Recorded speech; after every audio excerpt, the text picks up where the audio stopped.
Welcome back. How was lunch? Good. Wonderful. Our next session is current issues that impact local government. So we have two instructors today, Jenifer Schaye, who you're familiar with, and Angela Heath, who is a senior attorney for the Legislative Auditor's Office. In her capacity as senior attorney, she researches, writes opinions on numerous and various questions facing the Auditor's Office, state and local officials, and public entities. Ms. Heath is certified as a state agency ethics liaison and certified ethics trainer with the Louisiana Board of Ethics. She is also a certified fraud examiner and a member of the Association of Certified Fraud Examiners. Ms. Heath is admitted to practice in Louisiana and North Carolina. Please welcome Ms. Jenifer Schaye and Angela Heath. Well, it looks like we still have people coming in, and as people come in, it's great. I know we had our lunch dashed over here by the famous DoorDash, so we didn't leave. But I know if you left, you got in the traffic, and it's a lot. And we thank all the people again who are watching in the hinterlands of Louisiana.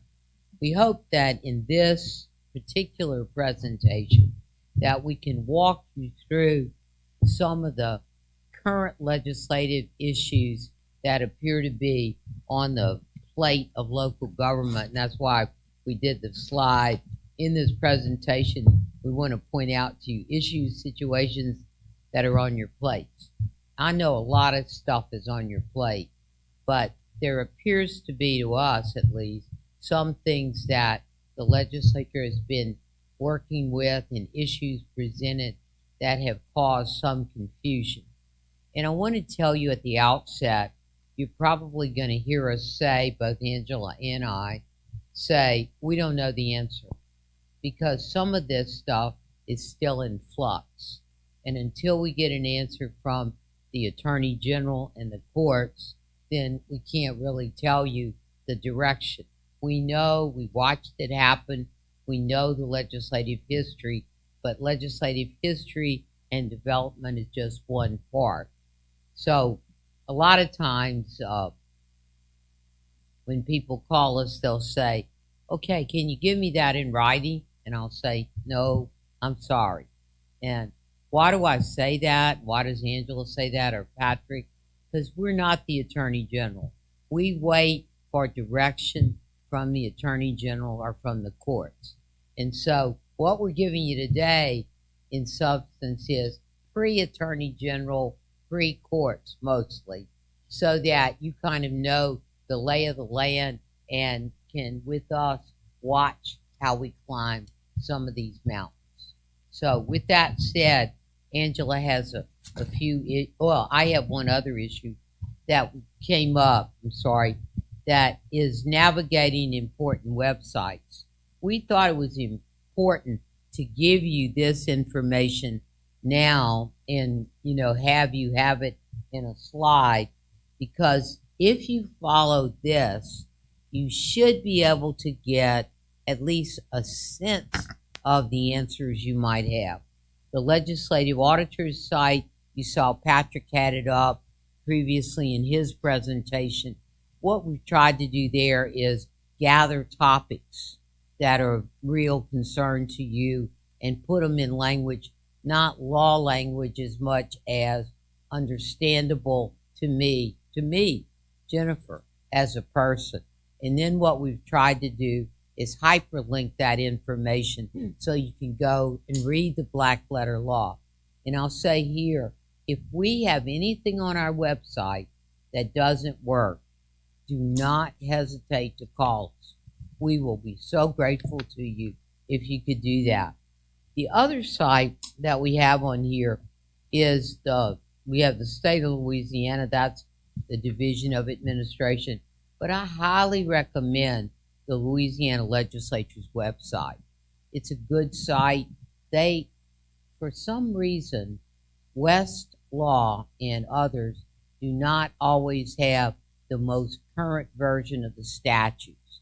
But if we have a current version of the statutes that's been changed by the legislature, the first place it's going to appear is on the Louisiana Legislature's website. They're very good at keeping all of that up, and they have a good search engine. The Attorney General's office has changed somewhat, but I think they're making strides to make sure that their opinions can be found easily. If you go to our site and you have the hyperlink, then you'll go immediately to that AG opinion.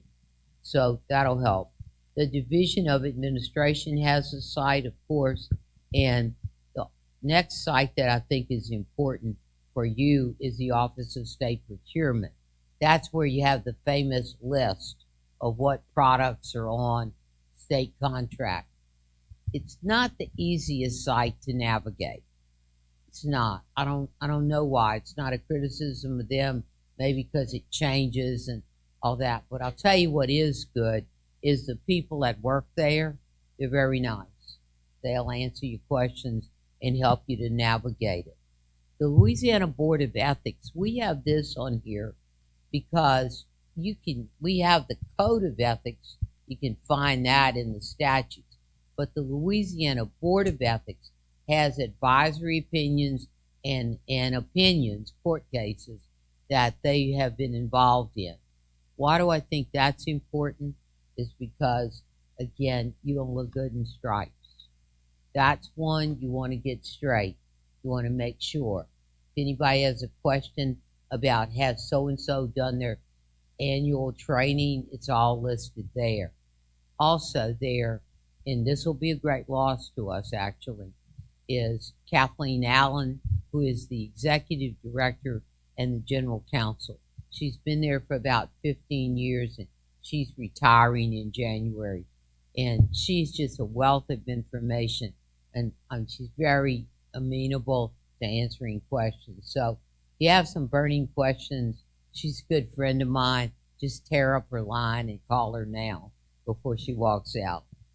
The Louisiana Municipal Association, that's LMA. And how many of y'all are familiar with LMA? LMA is just a site where they try very hard to communicate with the small cities in Louisiana and to put current issues out there. Again, I think that the people who work at LMA are open and try to help. And we, the Auditor's Office, have for a number of years, at least the last 5 or 6 years, we have a close association with them, and we talk and try to answer questions so that we give you a consistent answer. So that said, we'll let Angela talk about, I think you're going to talk about open meetings. Open meetings, huh? Yes, Yeah. there were a few changes in the 2024 session to the open meetings law. And one of them is this Act 539, which now requires certain parishes and municipalities, if you meet a size limit, to live broadcast your meetings, your governing authorities meetings. So if you are a parish governing authority in a parish of 25,000 people or more, school boards in parishes of 25,000 or more, or municipalities of 10,000 or more, you have to simultaneously be broadcasting your open meetings either on the local broadcasting network or it can be on internet-based broadcast. So it's not optional now, it's a requirement. I would advise that if you fall into one of these categories that you set up some rules. The statute gives no information on how it has to, okay, I'm sorry, I thought you were saying closer. Okay, doesn't say how they have to be run. But the requirement is that it is live broadcast. So if something happens to your broadcast where you're not broadcasting, I think logically that means you have to stop the meeting until you get that broadcasting issue fixed, right? So maybe you're going to have to write some rules that say, if the broadcasting stops, we will pause for an hour to try to fix it. If we cannot fix it, then we're going to have to end the meeting and reschedule the meeting or something to that effect. You also have to put on your notice of your meeting the link or information for the public to know where they can go to watch the meeting being broadcast. So those are two requirements. The broadcasting, if you fit one of these categories, population size, and also the notification on the notice that you post, your 24 hours before your meeting, has to include where the public can go to access that broadcast. It can be Facebook, but it has to be on there, right? Now, we got some questions. This does not apply to your executive session. You have to broadcast your meeting. Your executive session is not part of what the public sees at a meeting, a properly called and voted on executive session. So that part of the meeting does not have to be broadcast. Also, if you're smaller, you don't fit into the requirement, you can still choose to broadcast on live stream your meetings. And I would say to you to also get a written policy to where, say, your broadcast is interrupted, you're not required to simultaneously, that just say you will not pause the meeting or something like that. Have that in your written rules to make it clear that you're not falling under this new statute when you're broadcasting your meetings. Any questions? Yes. Yes, we do have a couple questions from the audience. Does it apply to special districts like hospital districts or drainage districts? No. The law specifically says parishes, school boards, and municipalities. Municipalities would be cities, towns, villages. So if you, just because you're a fire district within a parish that's 25,000 people or more, that's okay. It does not apply to you. You can do the optional one, but the people that this applies to are only parish governing authorities, which is your parish council, your police jury, municipalities, your board of aldermen, councils can also be in municipalities, or school boards. Okay? All right. Yes.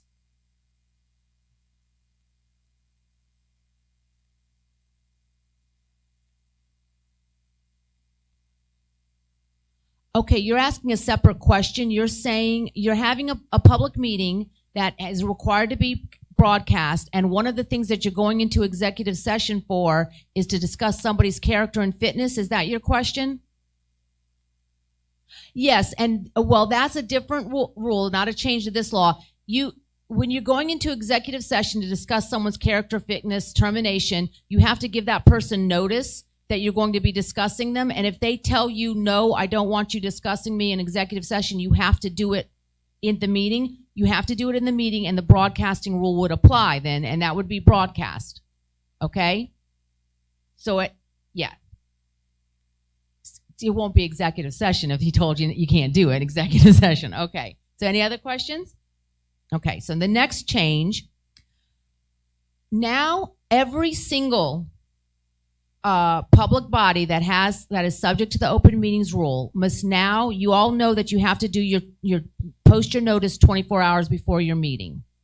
Now, in addition to that, you have got to send your notice and your agenda to the commissioner at the Division of Administration for the state of Louisiana in accord to the rules that he establishes, and the statute, this new law also directs him to create a portal for you to do those submissions of those notices and agendas. That's the bad news. The good news is, as of right now at this time, the commissioner has not created that portal and has not established any rules. So even though the law went into effect August 1st of this year, there's no way for you to physically do that. But once the commissioner does establish that portal and promulgates the rules, which will have to be through the Administrative Procedure Act, so they'll be published and they'll have comments and then they'll have the final rule, you will have to now start submitting your agenda in enough time so that 24 hours before your meeting, the commissioner has it and it's posted on some place on the Division of Administration's website.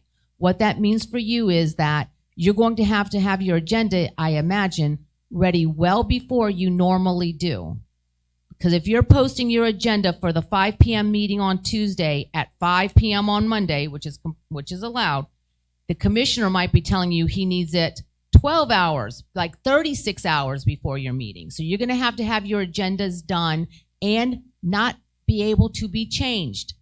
A question we get, for example, some people, they're very, very good about getting their agenda done well before and posted much sooner than 24 hours. I always have mine done and posted 48 hours, but now there's a change. Can I still take it down and change that agenda? Yes, you can, as long as you still have that 24 hours, right? The minimum requirement. Now you're going to have to do it according to the commissioner's timeline to get it to him so that he can post it on this.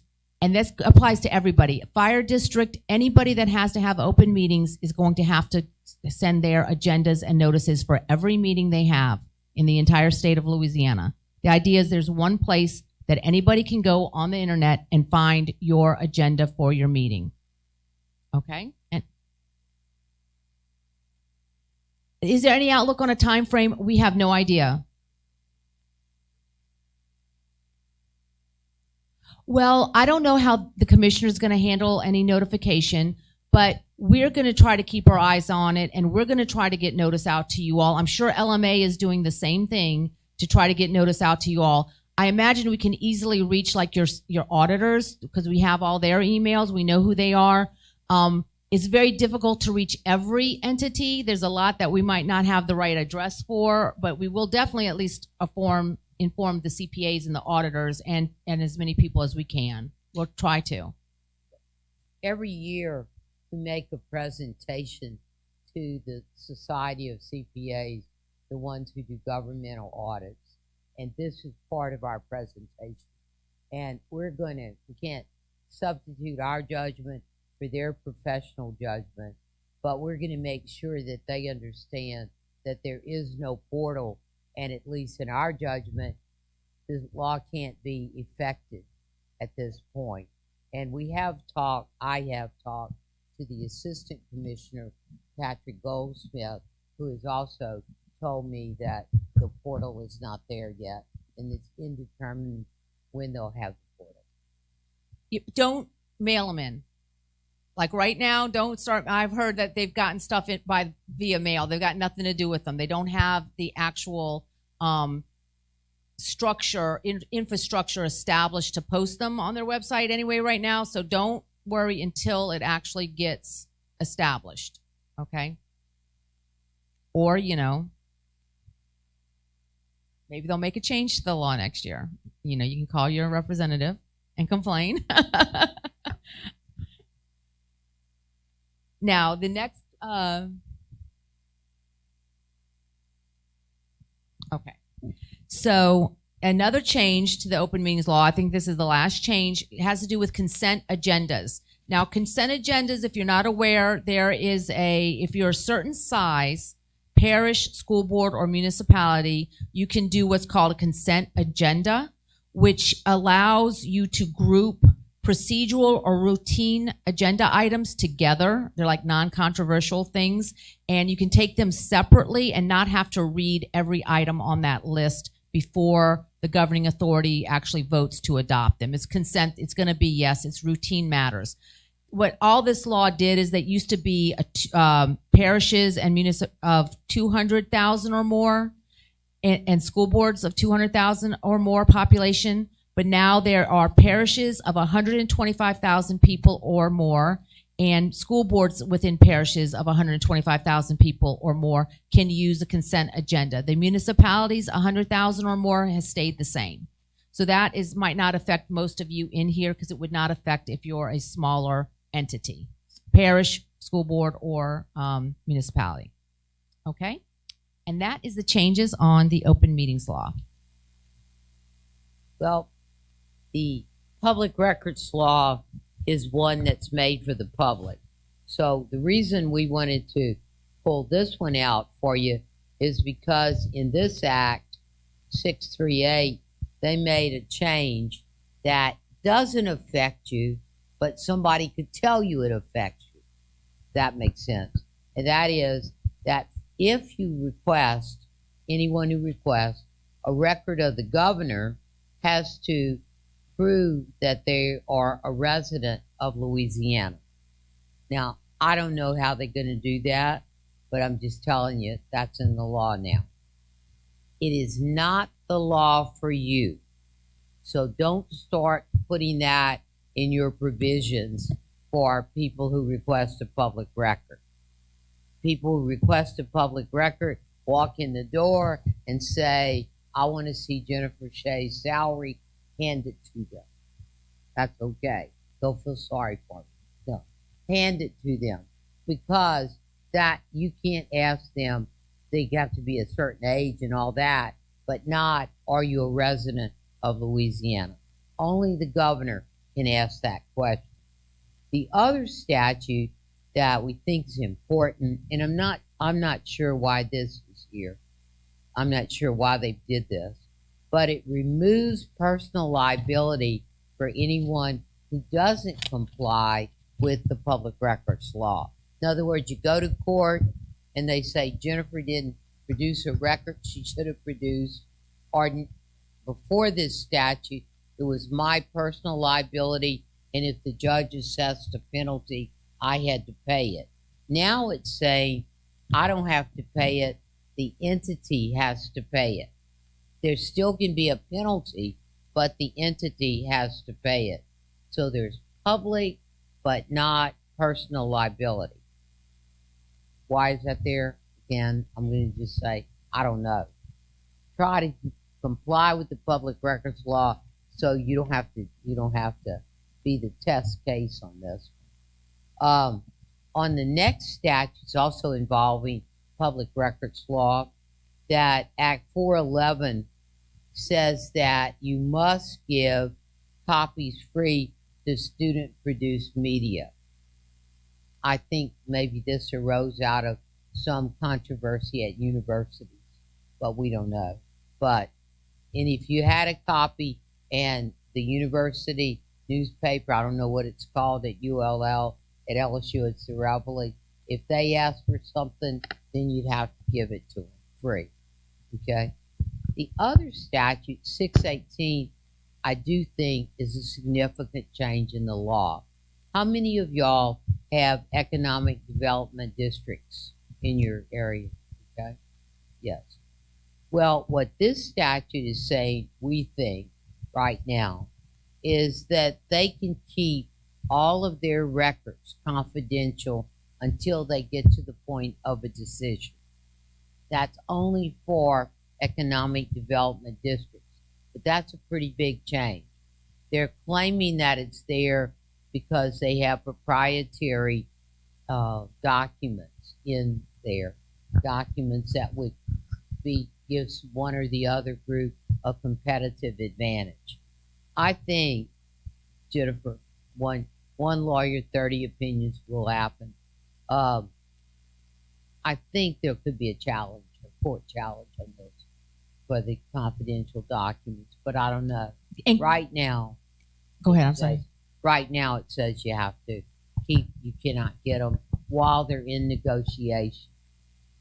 Right. That's what I was going to add. That statute is a little complex in my opinion too. So, and there's some timelines in there. So if you're going to try to use it, make sure your attorney reviews it carefully and you follow the timelines that are in there for how long it can stay. And you need, like, the parish president has to agree and the council then votes on it. So there's like some steps to follow to do it.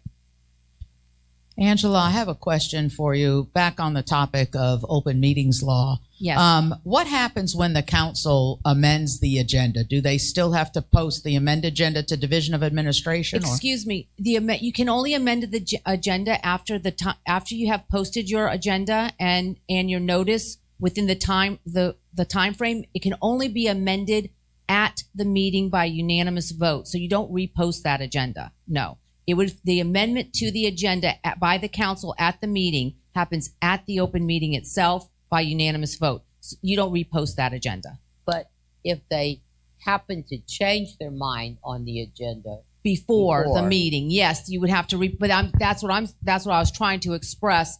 Right now, if you posted your agenda and you still have 24 hours before the meeting, you could take that agenda down and repost it. But now you're going to have to be whatever the timeline is for the commissioner in the future. If he says 36 hours before the meeting, you're going to have to still have that 36 hours before the meeting for you to change your agenda. Okay. But yeah, at the meeting, it's only by a unanimous vote of the council. Okay. And then on the previous slide, what about when a government gets a Public Records Act request from a company that the Better Business Bureau says is a scam company? Are they required to reply? Yeah, I think they are. I think if if the entity that makes the request fits that you can make a request. Over you have to 18 give and not it in to prison. 'em. Over 18 and not in prison. Okay. Yeah. Doesn't matter what the I reputation don't is. think you can take other information and decide someone can't get it. Because somebody could say, hey, Diane Allison is not a person who should get this information. Well, maybe that's true, but it's not your decision. And the the public records law is meant for the public to get whatever. So I wouldn't risk it. I'd just give it to them. Next slide we have is also on the public records law, and this one might really concern employees in your office. If you have requested that your home number, your cell number, and your email be confidential, then they cannot be subject to a public records request. Now that's important to know because it has to be when requested by the employee. It doesn't say it exactly here, but I think that should be a written request that that person doesn't want their home number, their cell number, or their email given out. That's the old law. The change was you no longer have to make requested. I think the slide might be wrong. Now it's automatically confidential without request by the employee. Oh, that's the change in the law. Sorry. Yes, I'm sorry. No, that slide was is wrong. yeah. Sorry. We missed that. The home, I still think you ought to make sure that they know that you're not going to give that out. I would do that. The records retention issue and that I'm not going to go into, but I want to just say to you, if you don't have a records retention policy, then you need one. And the Secretary of State's office is good about what forms they have and they'll help you to develop that. Because what we have seen over the years is people who keep every record for the last 50 years, and then somebody comes in and asks for that record, guess what? You have to give it to them. And that can take a lot of time and a lot of money, and that won't favor you or your workload. So developing reasonable records retention policies, especially with computers, is fairly I won't say it's easy, but it's got a good reward. Patrick has worked a lot on that in our office, and it's helped us. So somebody asked for a record that's, we didn't have an obligation to keep because of our record retention policy. We don't have it. We don't have to go get it. It's helpful. So, okay. Next one is you. Yes, now there were some changes in the audit law for local government political subdivisions, which have current or judgments against them in excess of $7.5 million, have got to report those outstanding judgments as part of their audit, reporting to the legislative auditor. And you're going to be using a spreadsheet that's been created by our office to do that if you fall into this category. And it's going to start reporting to the auditor in 2025. Now, the legislative auditor, as part of this change, is going to be doing a biannual report to the legislature on all this information. This starts in 2025 and it ends. The law sunsets in January of 2031. So if you have judgments against your entity in $7.5 million or more, you're going to have to start doing this new schedule, this new spreadsheet as part of your audit to report to the auditor. And like I said, the auditor will report that information to the legislature. That's a cumulative number. And that's a cumulative number. It's not one judgment. Yeah, all together. If you have 5 different judgments, you add them up all together. And if they add up to 7.5 million or more, you have to complete this schedule. It does not apply to you if you're a home rule charter. It does not apply to you if you're governed by a police jury, so it's not going to be parishes. So it's local municipalities. It seems like fire districts, anything that's not a parish, that's a local government authority. Why? People asking, why do they want this? I have no idea. You know, I didn't create the law. Nobody voted for me. But, you know, I don't know why they're doing this, but this is a new requirement for local governments for any types of, you know, you have a judgment, there was a slip, and, you know, someone tripped on the sidewalk, sued the city, they got a judgment. Those are the kind of judgments that would be part of these figures that you're calculating. Okay? Any questions? Okay. Another law that was passed is that the LLA has to audit non-state entities that receive funding through the capital outlay program to ensure that they are complying with this provision of the capital outlay program 39112E4, which was also tweaked, so it goes together. So what this provision of the law requires is that when you get money from appropriation, if you're a non-state entity, so a local government authority, a political subdivision, you have got to keep a certain percentage of that, or you have to have certain money put in escrow to maintain long-term maintenance of that project. So in order to assure that you're basically keeping that money in escrow, in accordance to this law, now the auditor has to make sure he audits that and looks and sees if you are in fact keeping that money in escrow in line with the way the law is. Now the law, if you're not familiar with it, there's some different levels depending on how much the funding is and what type of project it is. So you got to be very careful that you're keeping it in accord with 39112. Also, just to point out that if you are a type of entity that has been excused from providing a local match, which is in the law for entities that are very indigent, they can qualify to not have to put a local match for a capital outlay project. You also do not have to put this money aside in escrow for the long-term maintenance. So that's like complicated business. Make sure you're following the law. Your auditor will be looking for it if you're receiving any capital outlay funds. I think we need to tell you that exemption is supposed to be with the Office of State Planning, and they're still working on that. Yeah. So they don't have that in place. They tell us that they're going to ask these questions when you go before the bond commission, whether you have that 3% or not. So it's one of those cases where I think you need to really consult with your lawyer, your bond lawyer, to make in the state bond commission people who it's going to be on their form. They'll help you with that, but it's a matter that could change in the next legislative session because there's a lot of complications as to how to calculate that 3% and who will be obligated to pay it.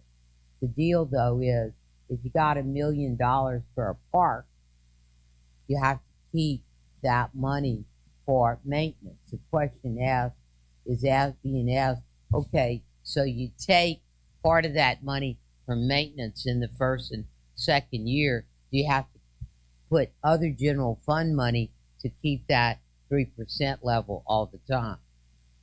The language of the statute doesn't address that, but those are questions. Yeah, so yeah, it is an influx type of thing to keep your eye on if you're getting capital outlay. But the important thing for you all, well, all of it's important for you all, but as far as the auditor is concerned, if you do not comply, if you are required to put that money in escrow and you do not comply, you will be put on the non-compliance list. The non-compliance list is a list that we keep, and if you're on it, you're not eligible to receive any state funding or any federal pass-through funds. So that can, really affect your entity. Now, Public Bid Law, Act 68. Right.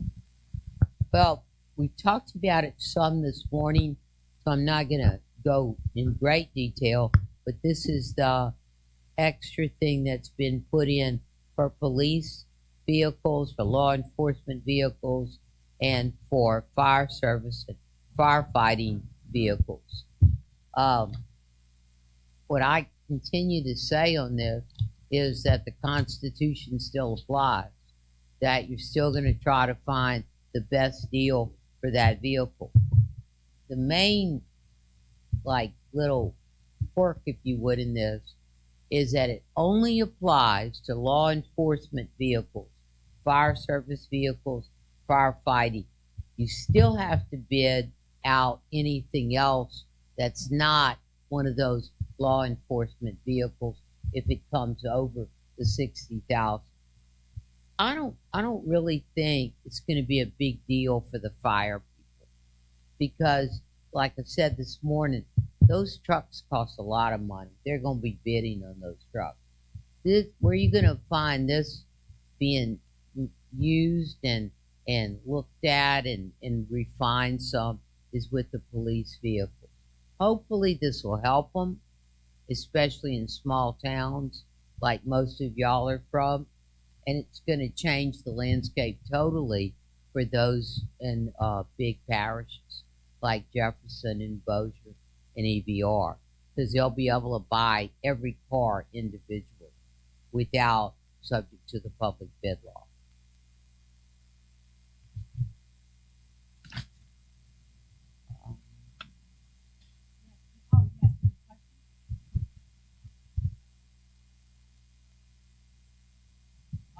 We have like the side-by-sides, the ATVs, and our mini units for the beach so we can get in to get rescues done. Would that fall under the firefighting vehicles also?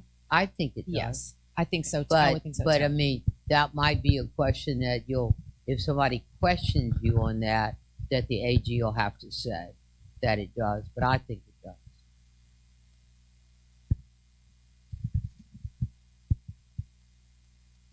All right. Any other questions on that? I'm betting that there'll be more questions on that as you see that developing.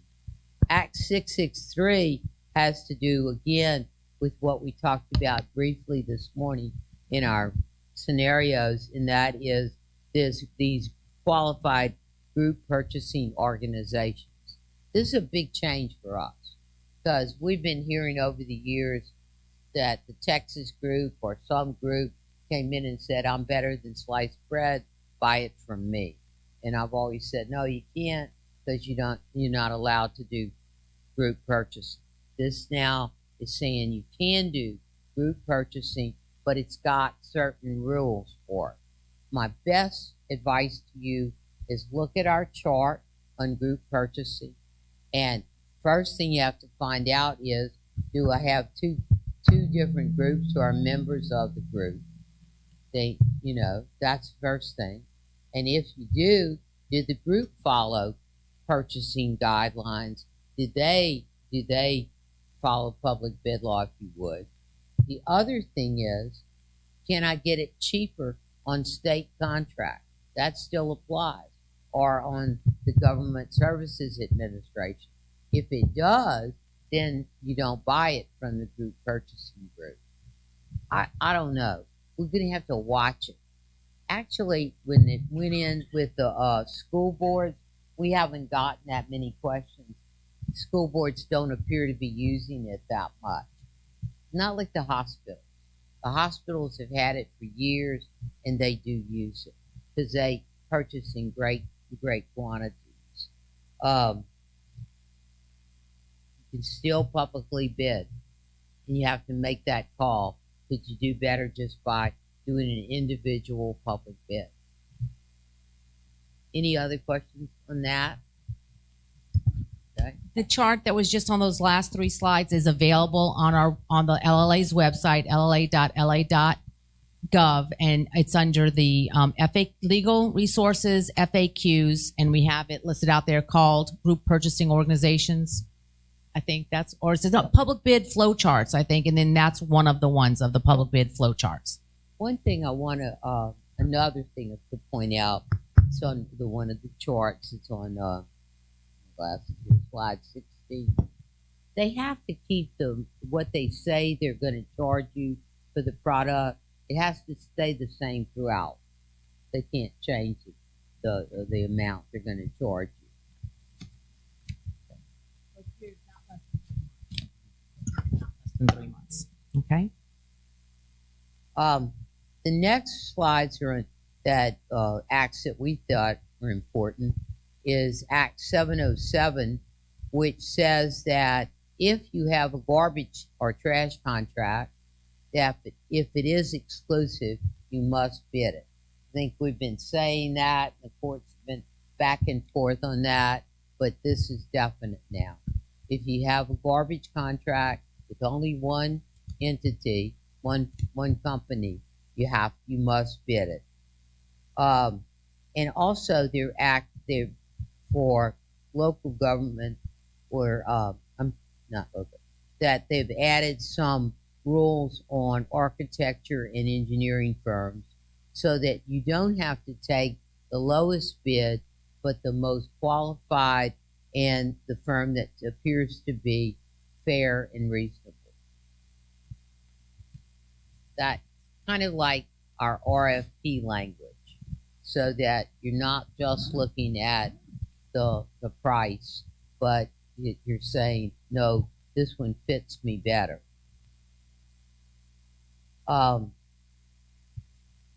Act 165 may happen to you, but I don't know. It's like what that's saying is, and this was put in by contractors, say the contract, somebody says, no, that public contract is null and void. Well, you'll still have to pay for the work that's already been done.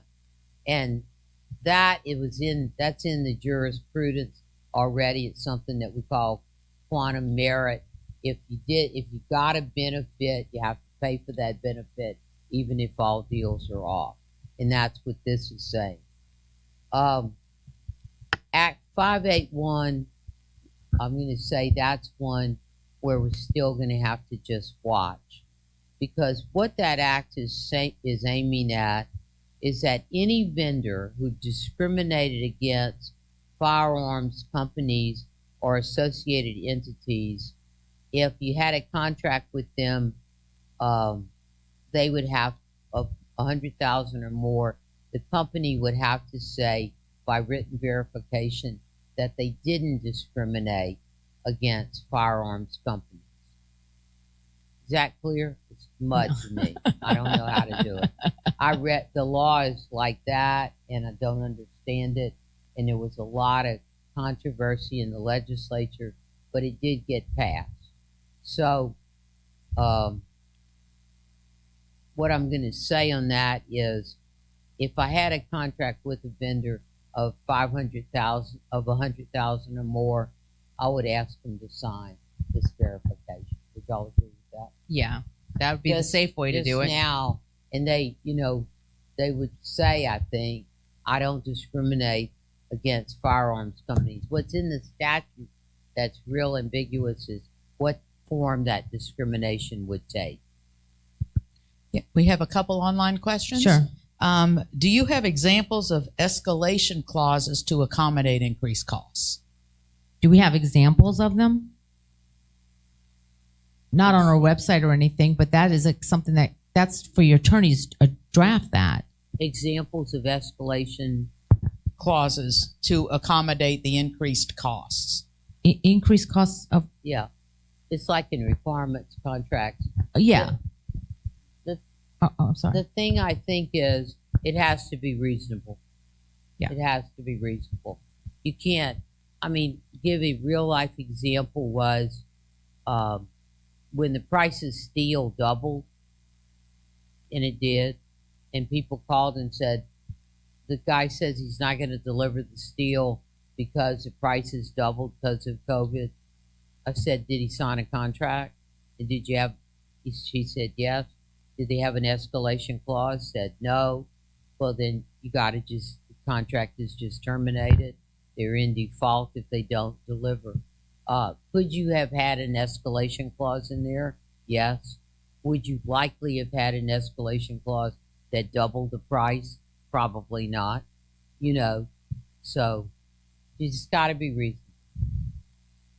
That's a tough one. And one other clarification on the architect and engineer. Yep. They're saying, I thought it was procured through an RFP process. Is this only in the event for some reason that the entity decides to bid it? Well, RFP is a form of bidding. So what this is saying is, this is just putting it in the black letter law, how you would pick your architect and engineer.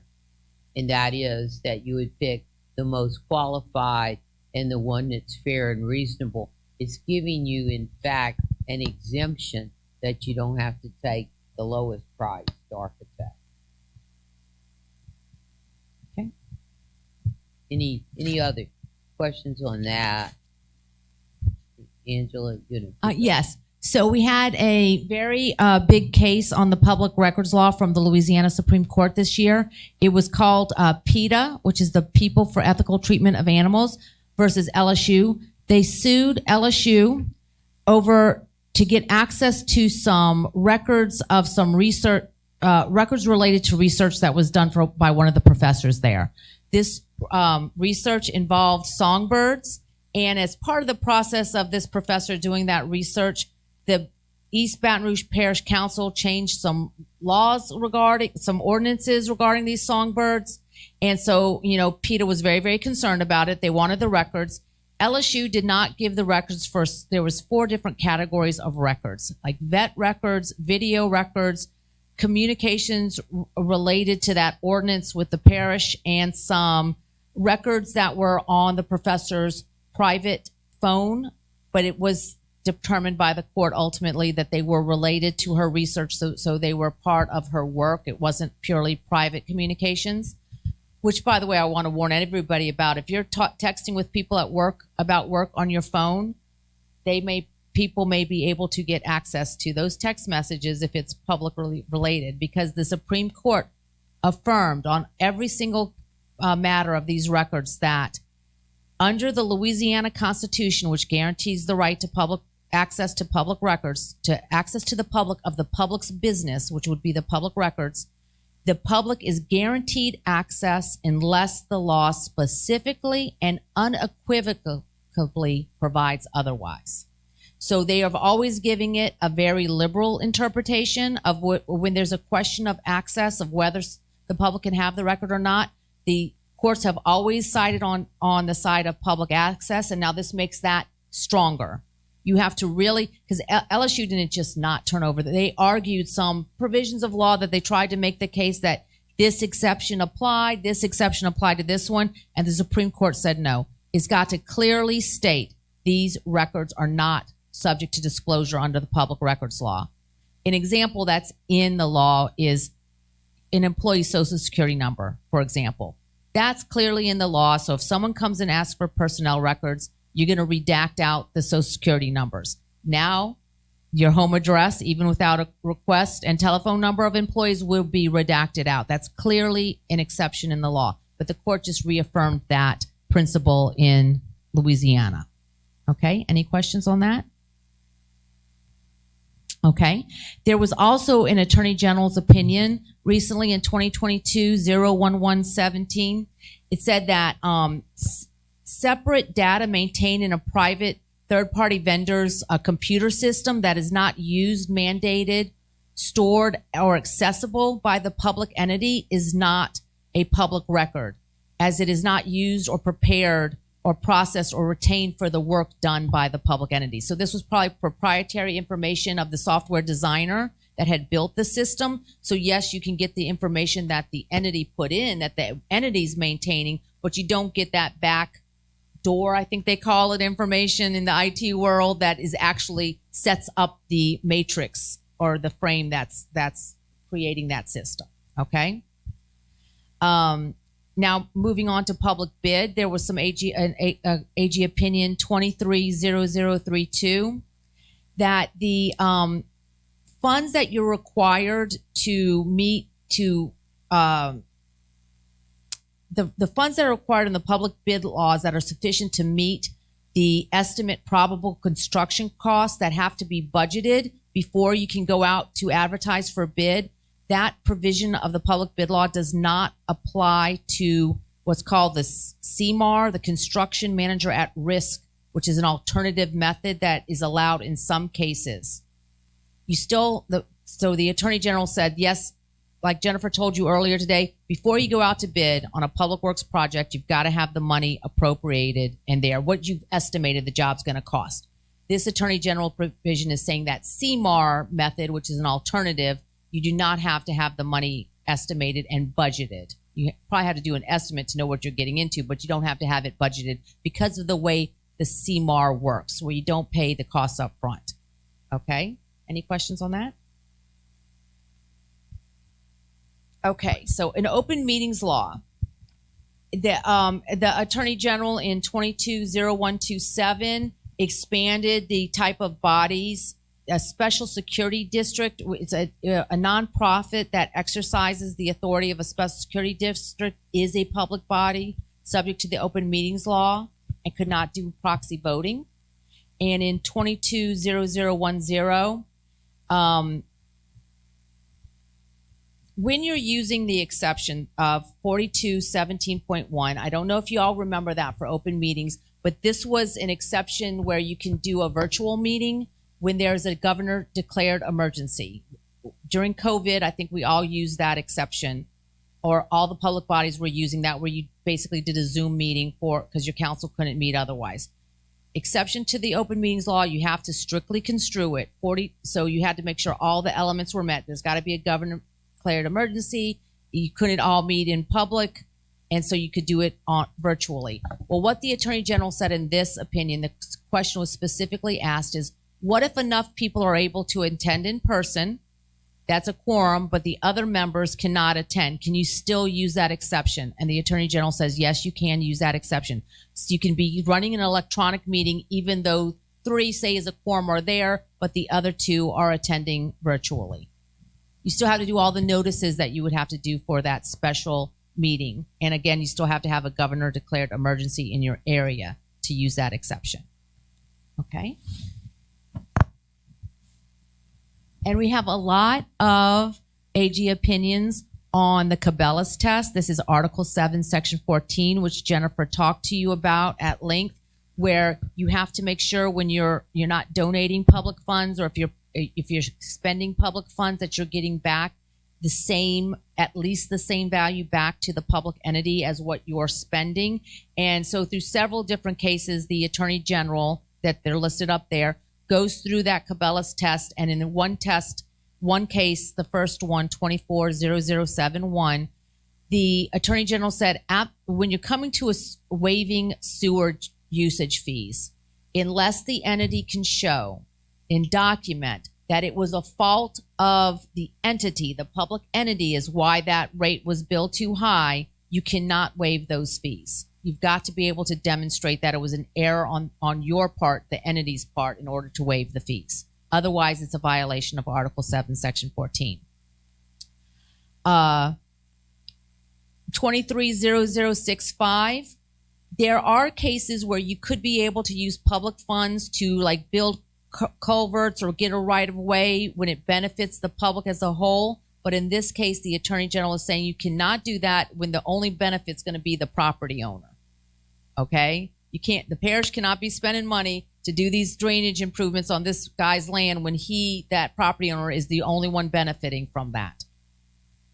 The next one, 230062, the Attorney General said that under the Cabela's test, the parish and a law enforcement district, so the sheriff, can enter into a CEA together to jointly construct a road on the property that's owned by the law enforcement district, and use the donated equipment by the parish as to do the construction, so long as it meets all the requirements of 334712.18. If you're not familiar with that statute allows a public entity to donate the use of property to another public entity.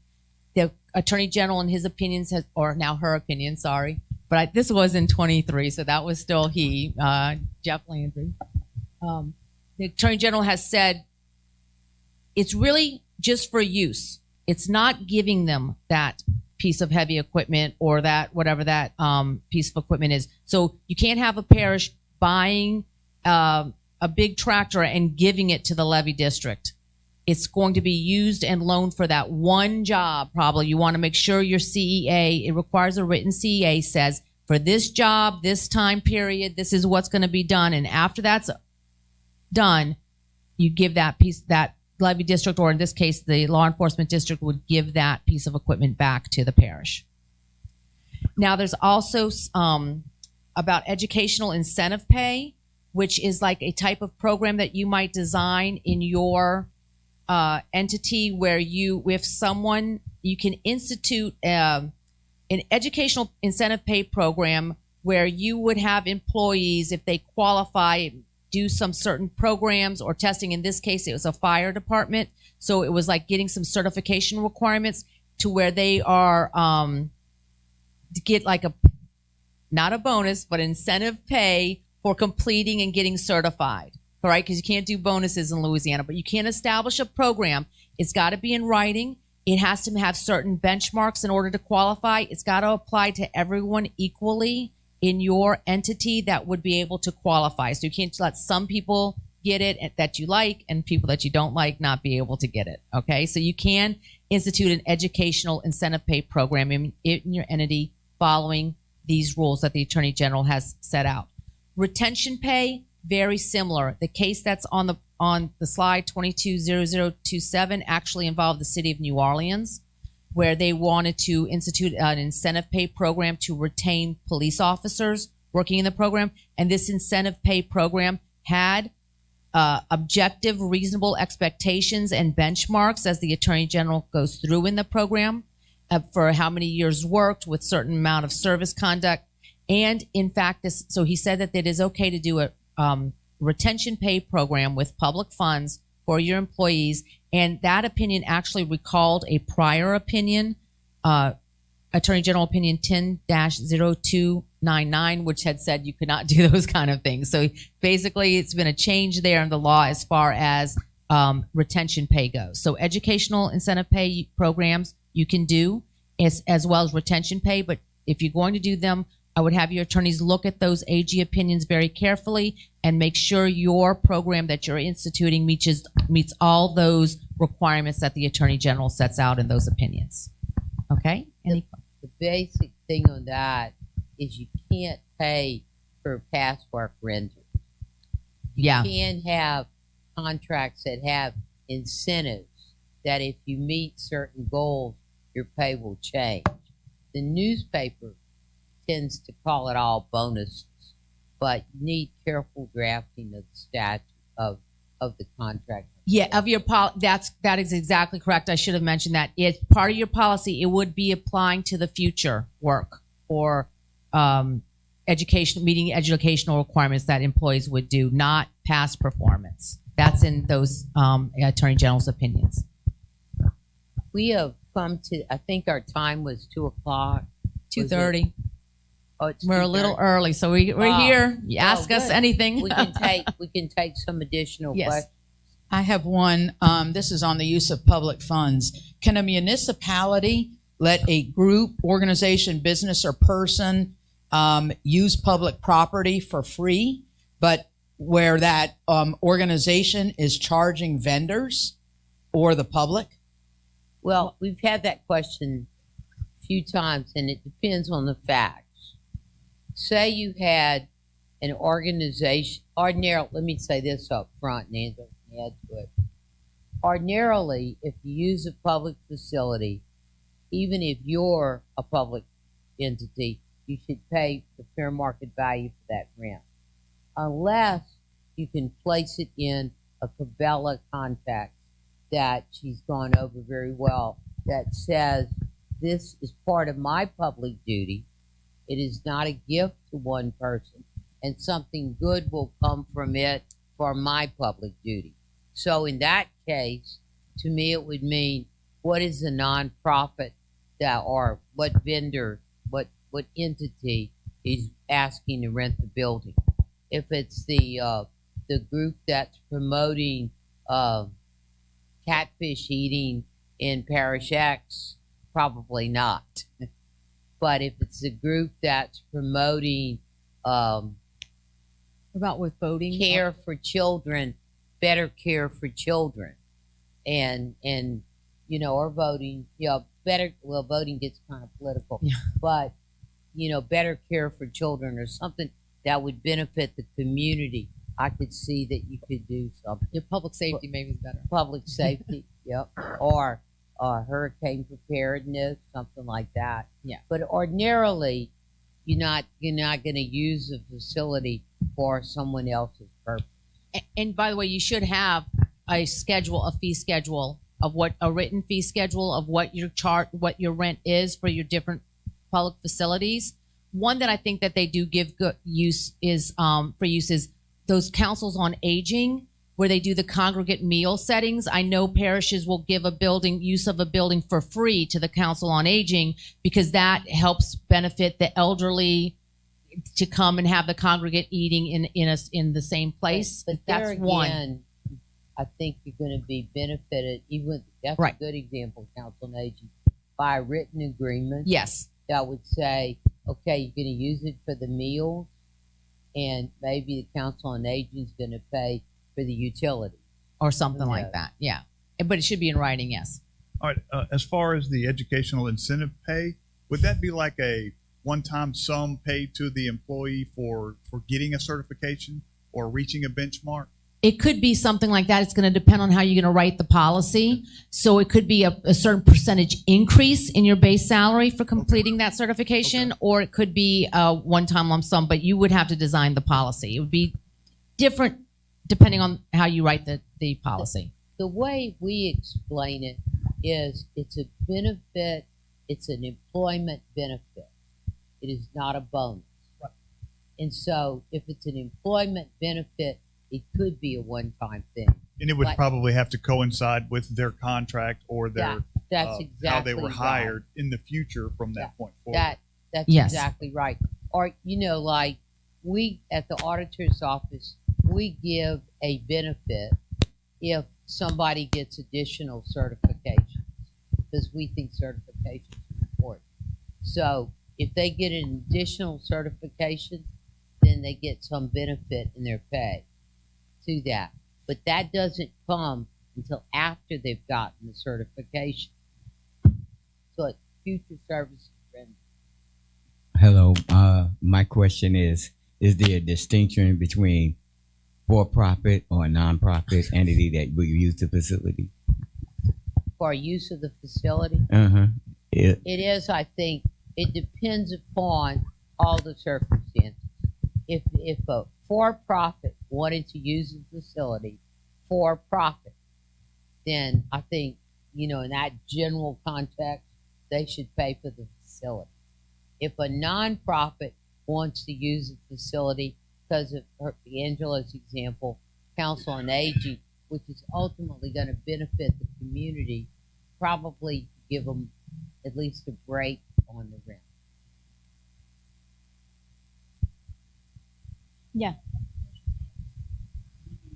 Executive sessions. Is there a requirement to keep the minutes in the executive session? And if so, how do you implement that? No, you don't keep any minutes during executive session. Okay. It's the one time and that's why you have to follow it explicitly in the rules in order to go into executive session. There's no record kept. It's the one thing you can keep private. Okay. The governing authority can keep completely private from the public. Which is why you never make a decision in executive session. Right. No voting. You can discuss, then you come back out. You gavel the meeting back in. You open back up the meeting from executive session, and then you take a vote if that's appropriate based on what you discussed. Yeah.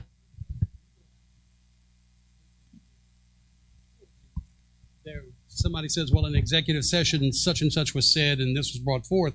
There's no record of it happening No. at all. No. Okay. And that happens. Yeah, that does happen. Any other questions? Yes. So this is an Article 7, Section 14 question regarding sewer adjustments. So can the mayor and council pass a policy that will adjust sewer if someone is like filling a pool or had a leak where water did not go through sewer, or for things like that? If someone fills a pool or has a leak on their side, I know that a leak on the property owner's side is the property owner's problem, not this. You can't waive that. That's Attorney General's opinions have said that. Filling a pool is, they filled the pool, so they got to pay for that water. The Attorney General is very strict on, let's go to the thing, I can't pay my bill, and my bill is now $1,000. The Attorney General's opinions say the entity, the town, must try to get that payment. You can't just forgive. You might want to forgive because you say it's, grandma can't pay, but you have to try to get it before you write it off. And then it goes to, in another circumstance, what Angela's talking about, where you look at the property line. Where did the problem occur? The problem occurred on the owner's side. It's the owner's responsibility. Oh, and there are Attorney General's opinions that do say that you can do a reasonable repayment plan. Yeah. So that you can But help you the person. always have to be trying to get something back from the monies that were lost.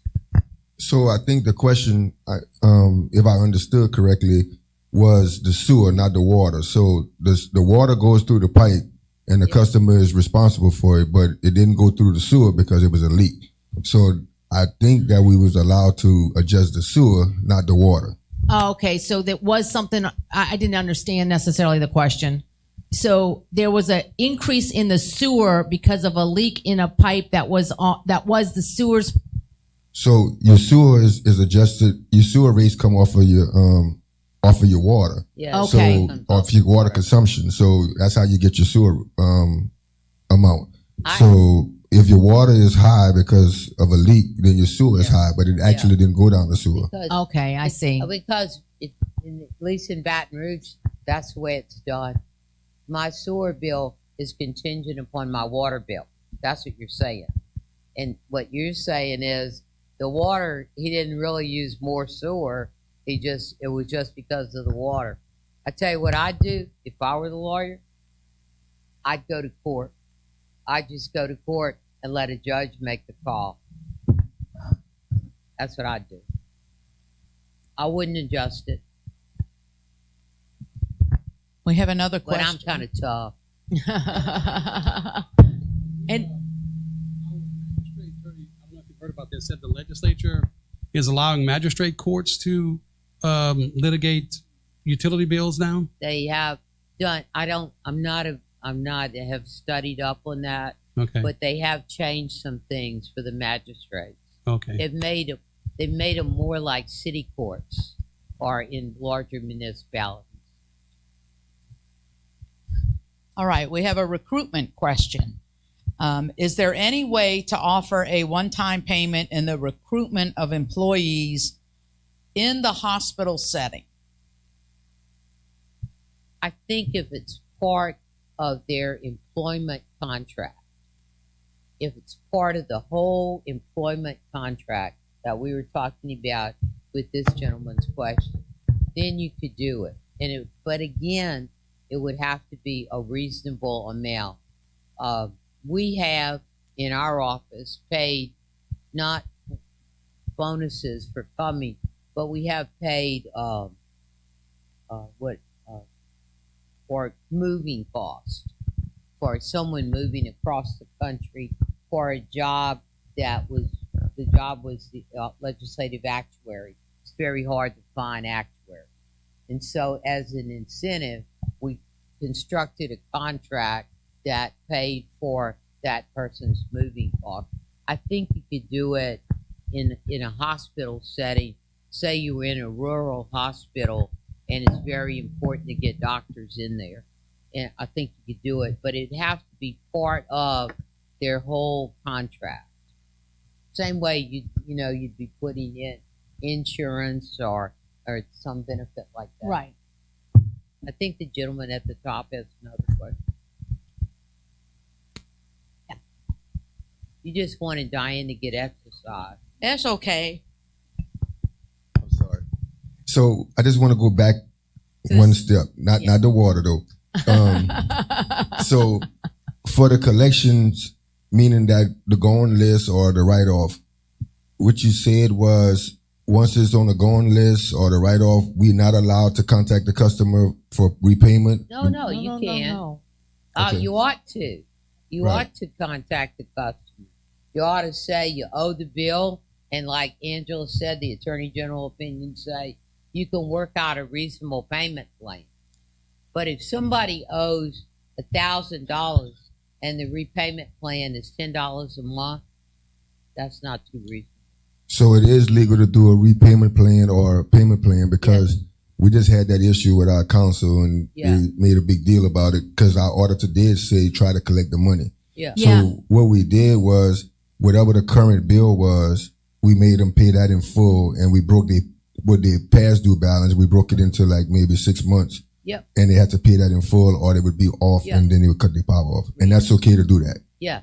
Thank you. And I would say also, I would just add that don't make that a hodgepodge type thing. Have a written policy for anybody who falls into that situation to be able to take advantage of that same type of repayment program. So you're not seen as doing a favor for this customer who fell behind.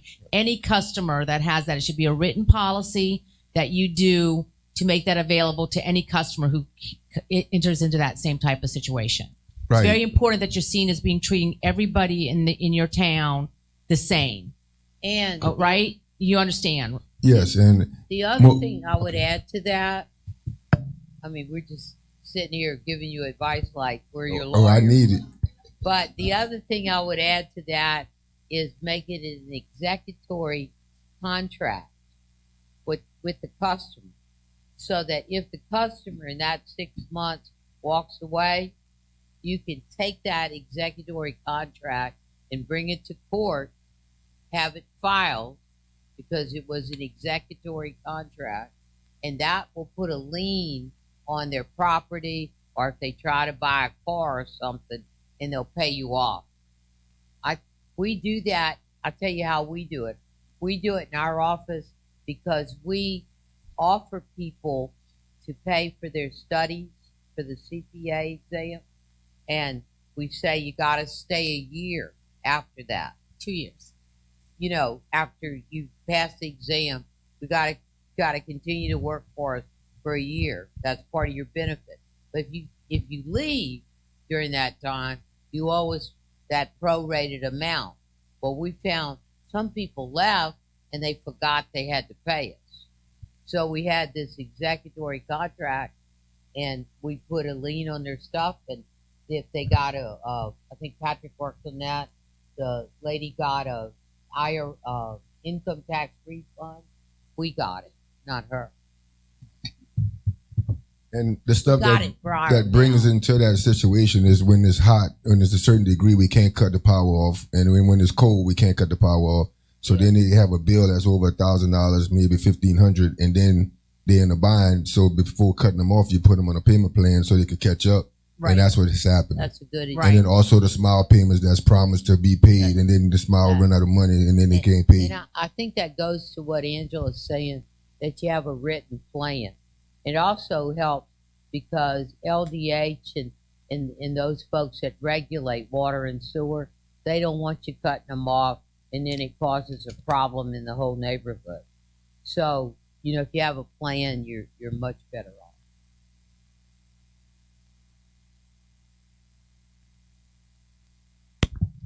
Question about the adjustments or on water. So say someone has a major leak. They lose 10, 20, 30,000 gallons of water. Their water bill comes around and it's $1,000, $2,000, however much it is. We also sell bulk water. Is it okay for us to adjust that amount and charge them the bulk amount that we sell water for, or do they have to still pay? I would ask the Attorney General. Honestly, that is such a unique question. I don't feel comfortable saying you could just switch it to bulk water rates because the bulk water rate would be lower. Is that correct? Yes. And but they're a commercial. I mean, they're a residential consumer, Yes. not a bulk consumer. Yes. I don't. I agree. Yes, for an AG opinion. But if I were the AG, I'd say they have to pay what they signed up to pay. What their contract. Yeah, because it's a residential, and I don't know that so much about water rates, but I know there's different kinds of consumers. There's residential, there's business, and then there's the bulk rate. So, and I know your rates are set based on what type of consumer you are. So I don't know why you would switch from a consumer to a bulk unless you're just trying to help that person out and Yes, then and less that's than what what we would try be to owed. do. Right? Yeah. So But there's some responsibility of the person. I mean, I can't bills. I've had people go and say, "I didn't know I had the leak." Really? Mhm. You knew. Things weren't working right at your house if you had that big a leak. So I think I'd like the AG opinion because it passes the buck. But if I had to make the call, I'd say the residential stays residential. But remember, if it's something like a software billing issue, something like that, and I don't know if that relates to the pool with the sewer thing. If it's a software billing type issue, that would be the city's fault that happened, right? So keep that in mind too. We have a statute that doesn't concern any of y'all, but it's going to be interesting. The water and sewer in New Orleans is the Got 10 rate, minutes. the way they set the rates, it's in the bill, has just been awful for years. Some people get a bill for $1,000. Some people don't get a bill for 6 months.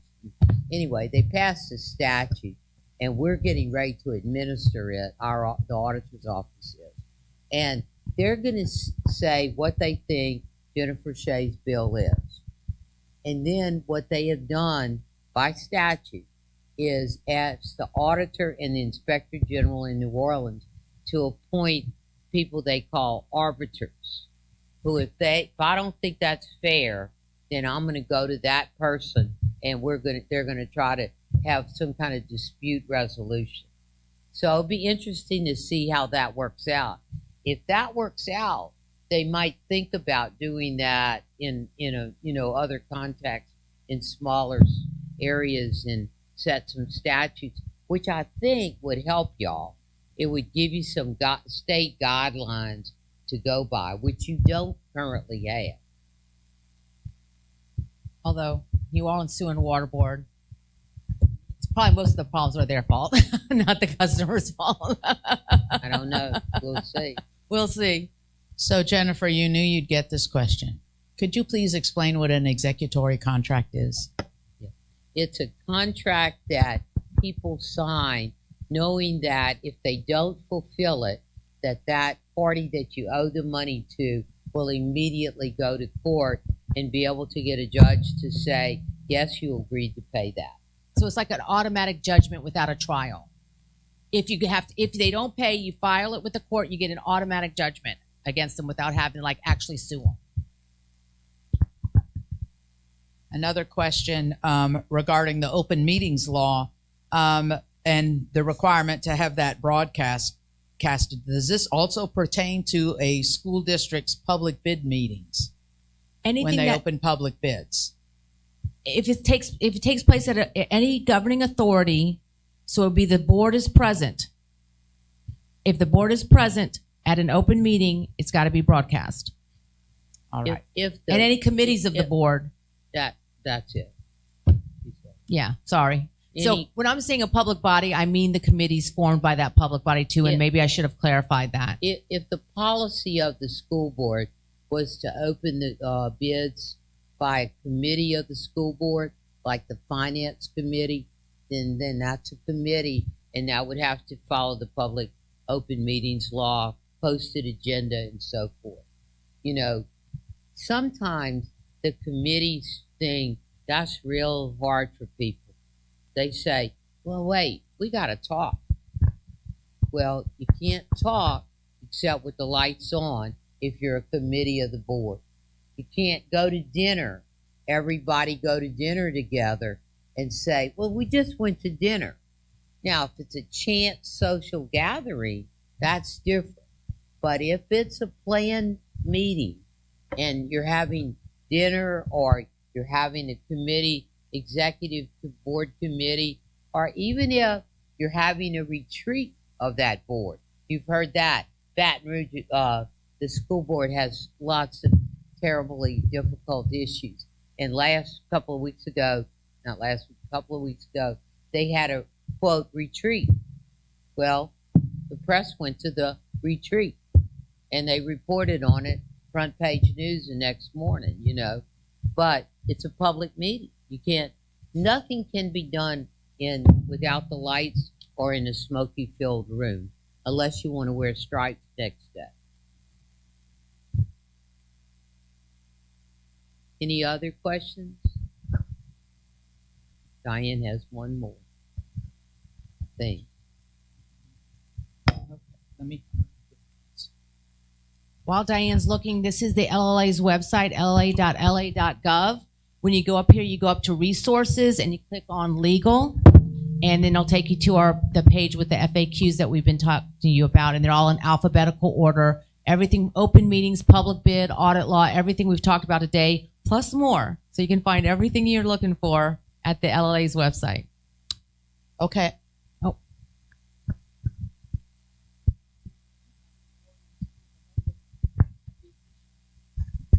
I about the water and the sewer bills, because that was a water leak. If they still have to pay for the whole thing, we used to do adjustments. Like if you had a bad water leak, and sometimes you do have water leaks and not know about it. My backyard was flooded one time, and I had a water leak and didn't realize until I walked in the backyard. But they was saying that you couldn't adjust the sewer charges unless it was their fault. But if you had a water leak, you didn't have to pay for the sewer if it was a water leak. I was looking at if that's something that worked out because of the way the billing is structured, and so it just automatically raises your sewer based on your water, and you can show that, then I think you fall within that. That's a billing kind of system, not really actually a usage system. Yeah, it was that if you had a water leak, you wouldn't have to pay for the sewer if it didn't go through the sewer. Yeah, I understand that, what you're saying. And I've said, I don't know. No, I'm assuming that. Yeah, I'm assuming what you're telling me is correct. Yeah.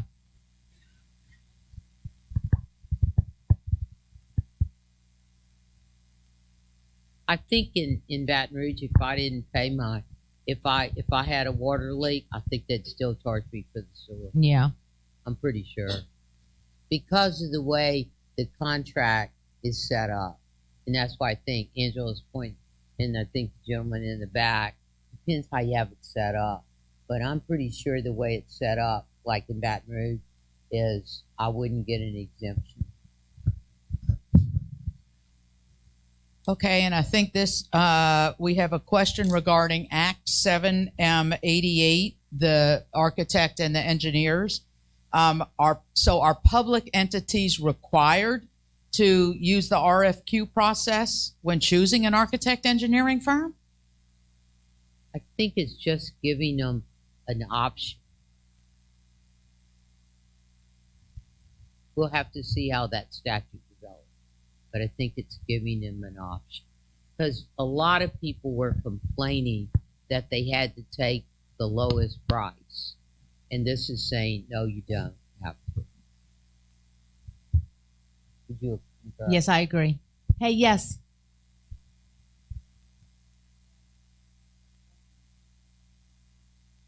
Oh, sorry. I take back anything I said negatively.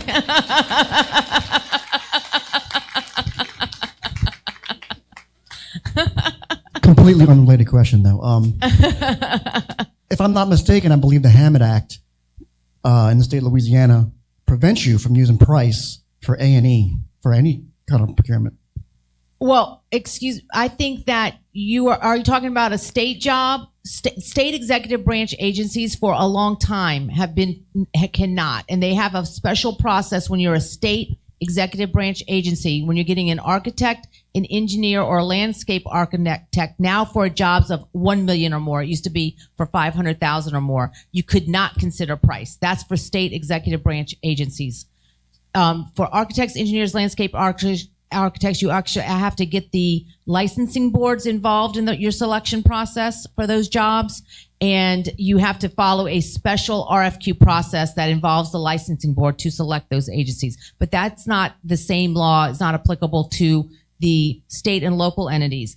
For the local entities. For local entities, it's always the policy that you should be trying to get the most qualified, not the lowest price. But it was not forbidden to consider the lowest price. What this law has done is made it clear in the law that you do not have to go for the lowest price. You're trying to get the most qualified for local entities. But it's still not a requirement that local entities use it. You could still do a bid for those services by a local entity. State executive branch agencies cannot. That's my understanding. Branch agencies Are different. have had that yes. in Title 39 For a long time. For as long. Yeah. For Because that years. could get hairy if you start to penny pinch about Yes. structural engineering, right? That's the Well- whole spirit of the reg. Well, that's the reason. You're not supposed. You're trying to get the most qualified, the best qualified for that type of job. Because my brother, for example, is a civil and environmental engineer. So, but he does a lot of water stuff. That doesn't mean if you're building a bridge, you should hire him. He's qualified. He's got his professional engineering license, but he could do it. But you're going to find a lot more people who have experience actually building bridges. Maybe you would want to go with them, right? Thank you for the clarification. No problem. Well, we have finished our legal presentations. The next part is going to be on the audit, some of the audit requirements, and I'm going to stay to hear that because it affects us somewhat. Angela and Patrick are going to be leaving, and then they're going to answer all the questions that came in today. And I'll be here tomorrow for the water.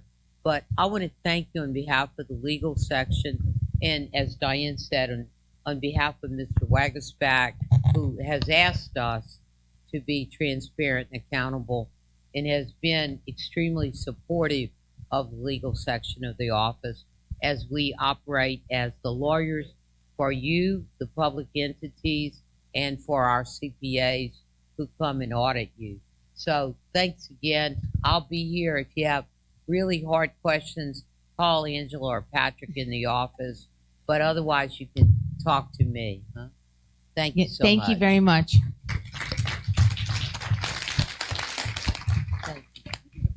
And with that, we're going to take a break, and we will resume at 2:50 for our last session At of one- day